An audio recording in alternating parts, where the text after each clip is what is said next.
Bonjour chers frères et sœurs en Christ, c'est vraiment une joie pour moi de partager la parole de Dieu avec vous ce matin. Vraiment, je suis dans la joie parce que l'Éternel des armées nous donne de parler de lui tous les jours. Et je vois qu'il y a des événements qui se passent dans le pays et il est grand temps qu'on puisse corriger le tir. Sinon, il va y avoir beaucoup de perditions, ce n'est pas normal. Des événements qui se passent sur le sel.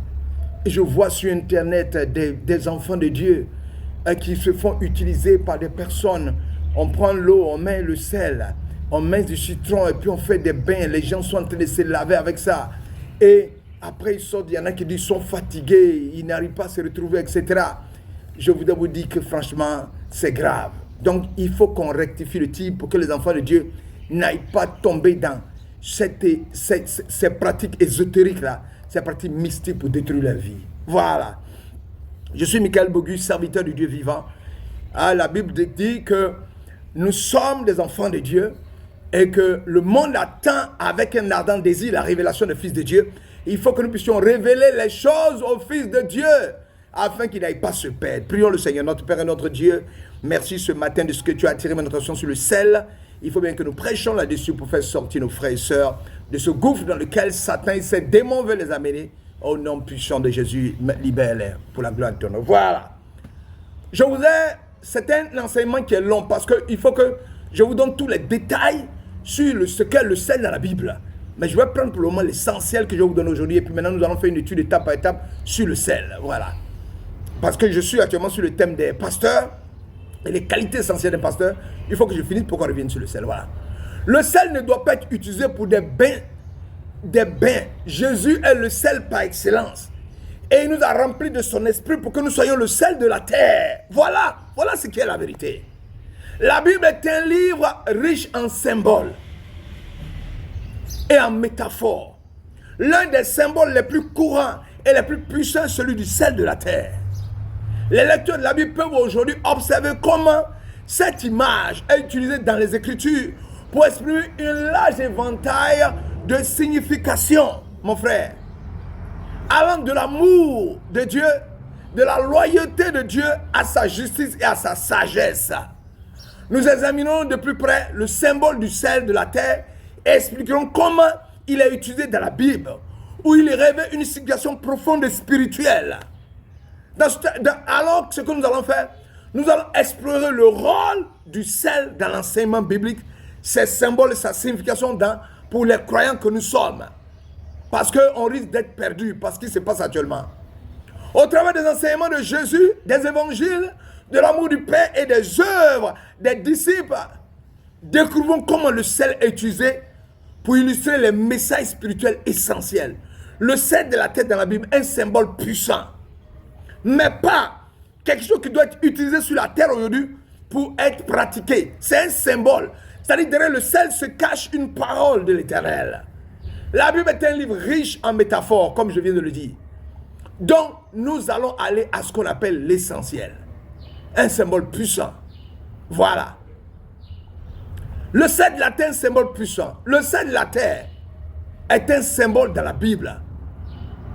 Puissant dans la Bible. Il est mentionné à plusieurs reprises comme étant une image du bonheur et de la prospérité.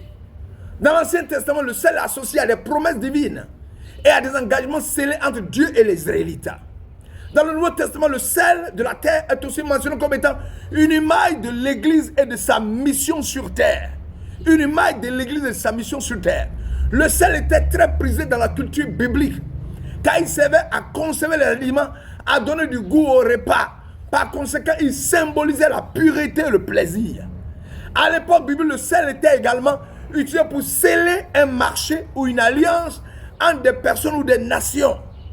Les Israélites faisaient souvent allusion au sel en parlant de fidélité et d'engagement. Le sel de la terre a également un sens spirituel profond. Dans l'Ancien Testament, Dieu promet aux Israélites que s'ils gardent sa loi, ils seront le sel de la terre. Eux-mêmes, ils seront le sel de la terre. Cela signifie qu'ils seront une source d'influence positive pour ceux qui les entourent. Ils vont être source de bénédiction pour les êtres humains qui les entourent. Le prophète Ésaïe a également fait référence au sel en parlant des justes qui seront le sel de la terre. Ésaïe 45, verset 8. Dans le Nouveau Testament, Jésus a encore encouragé ses disciples à être le sel de la terre. En leur disant, vous êtes le sel de la terre, mais si le sel devient fade, comment retrouvera-t-il sa saveur? Il ne sert plus qu'à être jeté dehors et foulé aux pieds par les hommes. Matthieu chapitre 5, verset 13. Il explique que les disciples doivent être une source d'influence positive pour ceux qui les entourent en vivant une vie inspirante, honorable, une vie où ils marchent selon la volonté du Seigneur pour qu'ils deviennent le sel que tout le monde a envie de prendre pour mettre dans sa vie. Voilà le symbole. Depuis, le symbole du sel peut également être appliqué à l'église elle-même. Jésus déclare que vous êtes le sel de la terre, vous êtes la lumière du monde. Matthieu 5, 13, 14. Cela signifie que l'église doit guider les gens vers Dieu en incarnant sa justice et sa bonté dans ce monde. Et non passer le temps à se laver à le sel. L'église doit rayonner comme une source lumineuse qui peut faire briller Dieu jusqu'à dans les ténèbres du péché, montrer aux autres comment atteindre son salut, son amour infini. Ça pour vous dire que le symbole du sel est très puissant dans la Bible. Il reprend les promesses divines faites aux Israélites. L'important de rester fidèle à Dieu et sa volonté, ainsi que l'important pour l'Église et ses fidèles d'être une source d'influence positive pour ceux qui nous entourent, tout en répandant son message salvateur partout où nous allons. Jésus est le sel de la terre. Matthieu 5, 13. Dans l'évangile selon Matthieu, Jésus utilise l'image du sel pour instruire ses disciples. Vous êtes le sel de la terre, mais si le sel perd sa saveur, avec quoi la lui rendra-t-on? Il ne sert plus qu'à être jeté dehors et foulé aux pieds. Cette métaphore du sel a plusieurs implications pour les croyants, pour les enfants de Dieu. D'une part, le sel est utilisé pour préserver, assainir la nourriture, symbolisant ainsi la nécessité pour les disciples de préserver la vérité et la sagesse divine dans le monde.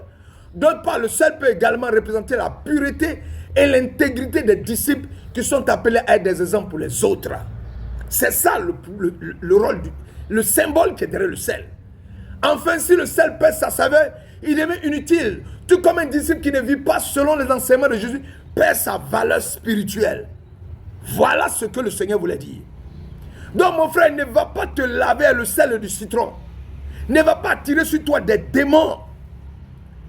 Mais cherche à être le sel de la terre. Cherche à accepter Jésus-Christ de Nazareth, à lire sa parole, à marcher dans ses pas et influencer les autres. C'est toi qui dois être le sel. Et non, tu dois non être, et que le sel ne vienne pour t'influencer. C'est toi qui dois influencer le monde comme le sel change le goût des repas. Le sel protège la nourriture du pourrissement. Nous pouvons dire que le sel est un symbole puissant dans la Bible, qu'il est chargé d'une signification plus profonde. Il est mentionné à plusieurs reprises dans les textes bibliques et symbolise de nombreux concepts. La sagesse, la vérité et la promesse divine. Le sel est donc est non seulement une matière précieuse pour la conservation des aliments, comme je viens de le dire, mais aussi un symbole fort qui renvoie à la foi au service divin. Le sel est un symbole riche et puissant dans la Bible, illustrant des concepts clés tels que la sagesse, la fidélité, la pureté, la réconciliation et l'intégrité. En tant que disciples du Seigneur Jésus, les croyants sont appelés à être le sel de la terre et la lumière du monde, reflétant ainsi l'amour et la miséricorde et la gloire du Père Céleste. Et non se laver le sel.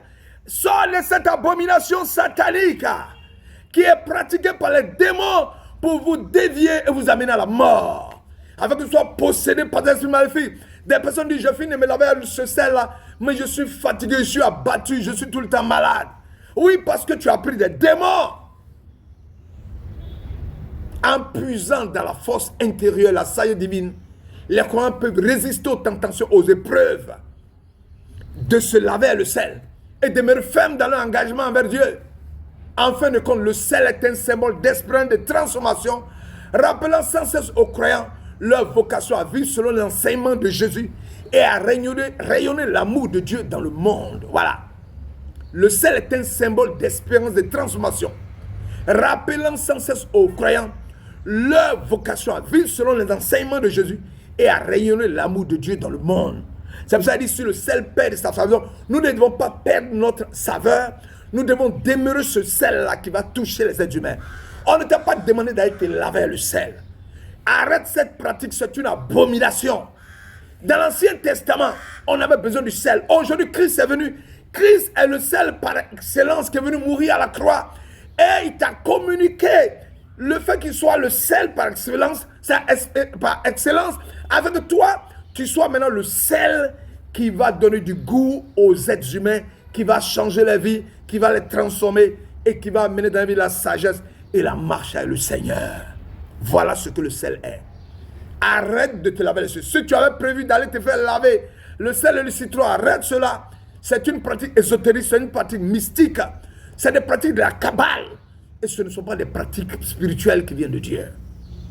Père éternel, toi qui es le Dieu puissant, amène mes frères à éviter d'entrer dans cette escroquerie spirituelle, dans ce plan satanique. Brise cette volonté d'aller se laver le sel. Ceux qui devaient le faire, qu'ils arrêtent maintenant. Et amène à la connaissance du Dieu parfait. Oh, l'Éternel vous aime, il veut vous sauver. Alors arrêtez vos pratiques de vous laver le sel. C'est en voulant se laver le sel qu'une demoiselle a eu ce problème où on a besoin de connaître tous les tenants aboutissants de cette affaire. Vouloir se faire abuser. Parce que tu connais le Seigneur, dit déshabille-toi, te laver le sel. Mais tu dis non, moi je ne peux pas. Tu commences à courir. Père éternel, instruis mon peuple. Instruis-nous pour que nous puissions sortir, éviter les sorties des routes pour marcher dans les plans de Satan et nous faire remplir de démons. Bénis-nous et que ta force, ta puissance soit sur nous. Au nom puissant de Jésus-Christ de Nazareth. Soyez bénis à vos rails qualité. Que l'Éternel vous bénisse à votre aller, à votre retour dans le nom de Jésus. Alléluia. Amen.